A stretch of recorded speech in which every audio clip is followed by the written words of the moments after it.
નમસ્કાર મિત્રો, જાગો ઇન્ડિયામાં તમારું સ્વાગત છે. કાશ્મીરની અંદર થયેલા આતંકવાદી હુમલાના કારણે સમગ્ર દેશ જ્યારે શોકમાં છે, દરેક વ્યક્તિ આજે દુઃખી છે અને ક્યાંક ને ક્યાંક પ્રશ્નો ઉઠાવી રહી છે સરકારની સામે, સરકારના વહીવટતંત્ર સામે, બીએસએફ સામે, પોલીસ સામે, સુરક્ષા એજન્સીઓ સામે કે આ બધી એજન્સીઓ ક્યાં હતી, શું કરતી હતી. દરેક વ્યક્તિના મોઢા ઉપર તમને આજે એ જ પ્રશ્નો જોવા મળશે. દરેક વિડીયોઝમાં પણ તમને આ જ વસ્તુની, સરકાર પ્રત્યેની નારાજગીની ક્યાંક ને ક્યાંક ઝલક દેખાઈ આવશે. પણ આજે સરકારે નૈતિકતાના બધા જ મૂલ્યોને તોડીને સાઈડમાં નાખી દીધા છે અને એવી વાત કરી નાખી છે કે જાણે દેશને સરકાર સાથે કોઈ લેવા દેવા નથી, અથવા તો સરકારને દેશના વહીવટ સાથે કોઈ લેવા દેવા નથી. સરકાર દેશની જવાબદારીમાંથી ભાગવા માંગે છે, અથવા તો સરકાર દેશના નાગરિકોને જ આ બધી આતંકવાદી ઘટનાઓ માટે જવાબદાર ઠેરવવા માંગે છે. 25 તારીખે એટલે કે કાલે આપણા બીજેપીના એક મંત્રી છે જે 2 પાટા પર રેલવે સીધી ચાલે ટ્રેન, એના માટેની મહેનત કરતા હોય છે અને ઘણી વખત સંસદ ભવનમાં તથા બીજા જાહેર કાર્યક્રમોમાં ઊંઘતા પણ ઝડપાઈ ગયા છે. આવા મંત્રીએ કાલે એક એવું સ્ટેટમેન્ટ આપી દીધું કે જેનાથી હું અને તમે દરેક વ્યક્તિ દેશદ્રોહી સાબિત થઈ ગયા છે. આ સ્ટેટમેન્ટ તમે આ મંત્રીના મોઢાથી જ સાંભળો, જેનું નામ છે પિયુષ ગોયલ, જે રેલવે મંત્રી છે બીજેપી સરકારમાં.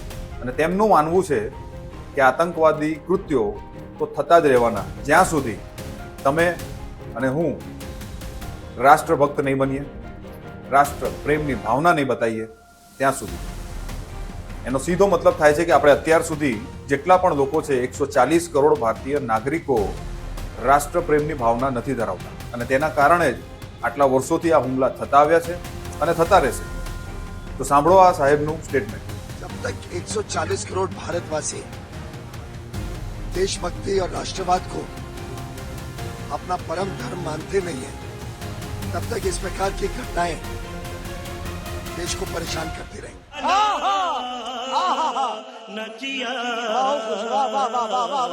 આ સ્ટેટમેન્ટ પરથી તમે સમજી શકો છો કે આ સીધો હુમલો છે જવાબદારીમાંથી છટકવા માટે જનતા ઉપર કરાયો છે.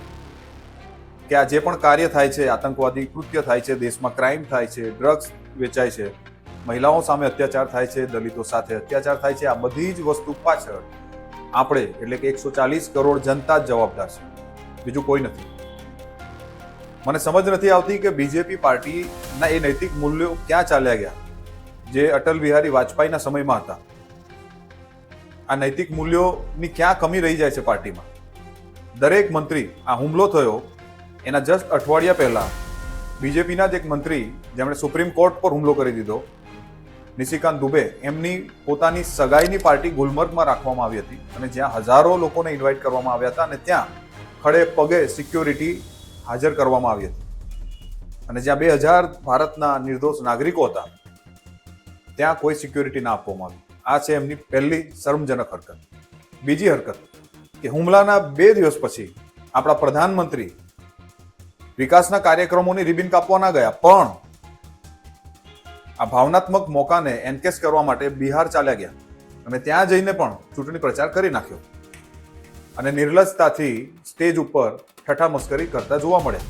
બીજેપીની જ કોઈ એક મંત્રી છે જે 10 થી વધારે કેક પોતાની બર્થડે પર કાપતી જોવા મળી, જ્યારે સમગ્ર દેશ, રાષ્ટ્ર શોકમાં ડૂબેલો છે, અફસોસ કરી રહ્યો છે, આ કૃત્યના ફિટકાર વરસાવી રહ્યો છે આવા સમય. અને એવામાં આ પિયુષ ગોયલ મંત્રી બીજા જે સાફ કહી રહ્યા છે કે આતંકવાદી કૃત્યો તો થતા રહેશે જ્યાં સુધી ભારતની 140 કરોડ જનતા રાષ્ટ્રપ્રેમ નહીં બતાવે. તો આ નૈતિક મૂલ્યોનું આટલું ધોવાણ રાજકારણમાં મારા જીવનમાં તો મેં ક્યારેય નથી જોયું. તમારું શું માનવું છે આ વિશે? શું બીજેપીના મંત્રી દ્વારા અપાયેલું સ્ટેટમેન્ટ યોગ્ય છે કે અયોગ્ય છે? શું દેશને સંભાળવાની, ચલાવવાની જવાબદારી પ્રજાની છે, જનતાની છે કે પછી પ્રજાએ ચૂંટેલા પ્રતિનિધિઓની છે? આનો જવાબ તમારે આપવો પડશે અને બીજા પાસે પણ માંગવો પડશે. જો જવાબદારી જનતાની જ હોય તો પછી સરકારો ચલાવવાની કે ચૂંટવાની જરૂર શું છે? આપણે આ સિસ્ટમ જ કાઢી નાખવી જોઈએ. જનતાનું રાજ કરી દો, જંગલ રાજ કરી દો, જિસકી લાઠી ઉસકી ભેંસ. તો કોમેન્ટ કરીને જરૂર જણાવજો આ વિશે તો મળીએ નેક્સ્ટ વિડીયોમાં નેક્સ્ટ મુદ્દા સાથે. જય હિન્દ.